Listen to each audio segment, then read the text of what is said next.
প্রবাসে যারা আছেন, যারা ব্যাচেলর জীবন যাপন করছেন, যারা পরিবার যাদের সঙ্গে নাই এবং বিবাহিত, তারা তাদের যৌন চাহিদা চরিতার্থ করবার জন্য, যেহেতু এখানে উপায় নাই, তাদের স্ত্রী সঙ্গে নাই, তাদের জন্য কি হস্তমৈথুন করা জায়েজ আছে নাকি না জায়েজ?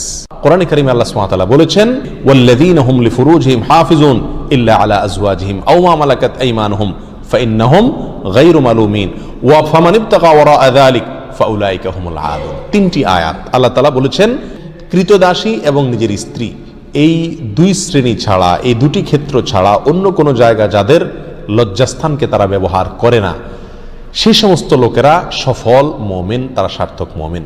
ফামানিবতাগা ওয়ারাআ যালিক, আল্লাহ বলেন এরপরে তৃতীয় আয়াতে, যারা এই দুটি ক্ষেত্র ছাড়া, স্ত্রী এবং কৃতদাসী, এই দুটি ক্ষেত্র ছাড়া অন্য যে কোনো ক্ষেত্রে তাদের যৌন চাহিদাকে চরিতার্থ করে মেটায়, আল্লাহ বলেন ফাউলাইকা হুমুল আদুন, তারা হলো সীমালঙ্ঘনকারী।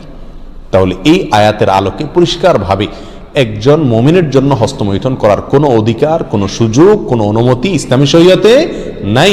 এটা হারাম এবং কবিরা গুনাহসমূহের মধ্যে থেকে একটি। যারা প্রবাসে আছেন, এমন কোন দেশে যদি থাকেন যেই দেশে তিনি তার যৌন চাহিদা না মেটালে নিশ্চিতভাবে গুনাহে লিপ্ত হয়ে যাবেন, জেনায় লিপ্ত হবেন, কারণ সেখানে জেনার অবাধ সুযোগ রয়েছে, এরকম যদি পরিস্থিতি হয় তাহলে নিজেকে রক্ষা করবার জন্য, অর্থাৎ বড় অপরাধ থেকে অপেক্ষাকৃত কম বড় অপরাধ যেটা, সেটাই তিনি লিপ্ত হতে পারেন, অর্থাৎ হস্তমৈথুন করতে পারেন।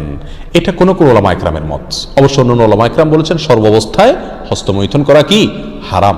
এই জন্য প্রবাসে যারা আছেন তাদের উচিত এই অপরাধ থেকে বেঁচে থাকা। বিশেষ করে মধ্যপ্রাচ্যে, আরব দেশে, সৌদি আরব সহ যে সমস্ত দেশে আলহামদুলিল্লাহ আল্লাহ সুবহানাহু ওয়া তাআলা পরিবেশ এখনো পর্যন্ত ভালো রেখেছেন, এখানে মানুষ চাইলেই জেনা করার সুযোগ নাই। অতএব এখানে এই সমস্ত দেশে যারা বসবাস করছেন তারা এই অজুহাতে হস্তমৈথুন করলে তাদের জন্য জায়েজ হবে না, এটা গুনাহ হবে, আখিরাত নষ্ট হবে, স্বাস্থ্যের জন্য যেহেতু ক্ষতিকর, সেই জন্য এটা শরীয়তে আরো বেশি কঠোরভাবে নিষিদ্ধ।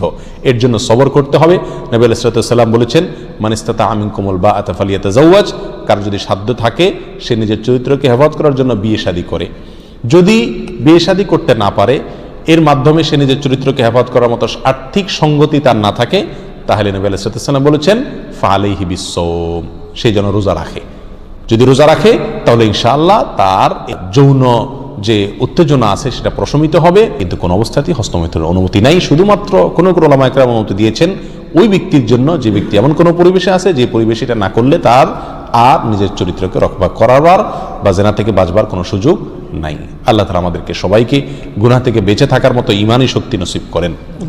যদি কেউ এই বদঅভ্যাসে আক্রান্ত হয়ে যায়, তার এই বদঅভ্যাস থেকে মুক্তির একটা অন্যতম উপায় হলো কোনো অবস্থাতে তিনি একাকী থাকবেন না কোথাও।